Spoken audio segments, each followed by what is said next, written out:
What's up? This Chess Addict again. Guys, I want to make a follow-up video to video that I just posted last night with some really cool tips about checking your children and checking your environment. And not just blindly moving, because this helps you. Doing this, it helps you not do what this guy did. And I've been there when I first started playing years ago. It happened. I can honestly say it's never happened again. So I played the move d4, then I played the move c4, and then I advanced my pawn d5, brings the knight out. I brought the bishop out to f4, and he lost his mind. At this point, well, let's look at his move order. He puts the knight on the rim because actually this is a good spot for this knight. From the rim here, whenever this opens up, and you get an opportunity to attack this square here that's located on c2, forking the king. If anybody lets you stay there, I'll let you stay there, because you're never going to get an opportunity to fork him, because I follow open principles, and I'm going to be castle. My rooks are going to be central, so you can sit there until the cows come home and let me get this space. But it doesn't even last that long. Knight does the same thing to this side, attacking the bishop. I understand that, so I put the bishop on g5. Then he attacks it with the pawn. Just aggressive little thing. So then I put the bishop on h4. So then he brings down this pawn so he can bring up the other pawn. Okay, well, he could have already done that. He could have did the very next move. I don't know why he didn't. Okay, so now let me explain something. I just played the subtle move f5. I don't know if he would have been checking his children, he would have looked and saw that this knight here, it needs protecting, and he would have played this move. Okay, played the pawn to g6. Instead, he plays this move. And this, my friend, is checkmate. Why did he get checkmated? This is a learning video. I'm going to post this on the beginner side. What did I tell you about the opening principles? He's attacking and he has no position, and he's trying to win. Position before submission. And I do jujitsu, by the way. So position before submission. His bishop, his light square bishop, is blocked in by 2 pawns. His dark square bishop is nowhere near the fight. His rooks are still in place. The only 2 pieces he has out are the knights. That's it. And here is pawn, this broken down pawn chain here.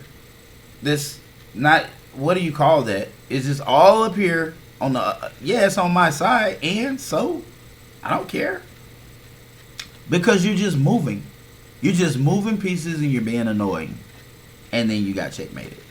Why? Because you have no minor pieces developed and your king is wide open. That's why I done that. I looked, I made the calculation. I said, well, if he does what I think he's gonna do, which back here gave me every indication of that move right there.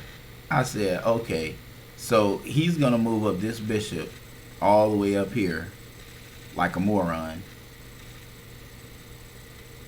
when he could have done this, forcing me to move here, and then developed his bishop here, and then all of these moves would have made more sense, way more sense, because now I'm forced to bring my knight out, and he can now bring his queen out. That's a good player. Gotta respect that. All of those moves hold this, me making this f4 move possible. I can't do anything but react to everything else that's going on. I've got to hold off on. I can't, because if I do that, this is powerful. And now this doesn't even, f4 doesn't even make sense, because this is not open. So like, why would I do that? You don't want to do that, because now You're in checkmate. Checkmate.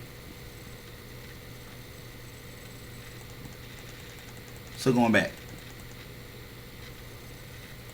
Moves here, I move there, he does that, and he makes this dumb move. So I say F4, now checkmate. Just that simple. Wasn't nothing fancy about it. It was just a moment. It was an opportunity, and I seized the moment. Develop your minor pieces. Stop trying to attack people when you're not ready. You think that white goes first, black is down a move, period, because white goes first. The chances of you mating white and them going first and you thinking you're just gonna attack them to death are slim and none. So stop. Don't do that. Don't get your pieces, because you're playing someone who can play, and your pawn structure can't look like this. I'm sorry, it just can't. You can't have pawns all over the place, nothing supporting them, and someone who can play and is going to be using a bona fide opening, and you need to have a strong position. You need to sit, and this is a 10-minute game. I can understand maybe in blitz, but this is a 10-minute game. This is a 10-minute game. Do you know how long it takes to play a damn 10-minute game? Longer than 10 minutes, because the clock stops every time you make a move. So it takes longer than 10 minutes. Well, this one didn't. This one only took 30 seconds. But still, that's besides the point. Position before submission. Chess Addict, out of here. Click like if you like the button. Drop me a message. Ask me a question. chessaddict35802@gmail.com. Subscribe to the channel. Post a video every day. Peace till the next video.